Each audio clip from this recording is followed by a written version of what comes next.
Hello everyone welcome back to my YouTube channel. तो आज Sunday आज मुझे चिंगुड़ी आनी तो चलो देखिए चिंगुड़ी केमती बना हो।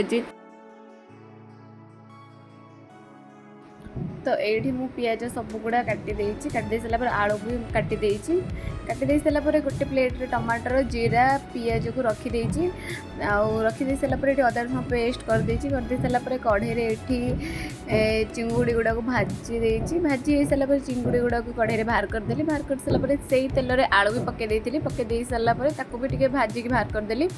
जीरा ये पकई तेजपत्री पिज पकईकी गोटे भाजीदबा भाजी दे सारापर अदा रसुण पेस्ट पकईदबा।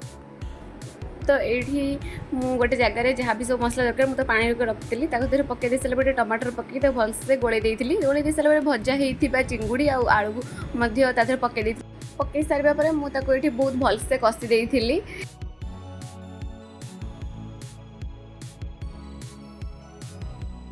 किसी समय पर कषिला जी आवश्यक से पानी दे देती। तरकारी टे फुटी सारापर मुझे धनिया पत्र पकई तापर आपण मैंने देखिपे आमर ये रेडी हो गला चिंगुड़ी आलू तरकारी। तो आप देखुवे चिंगुड़ा केते टेम्पटिंग देखा।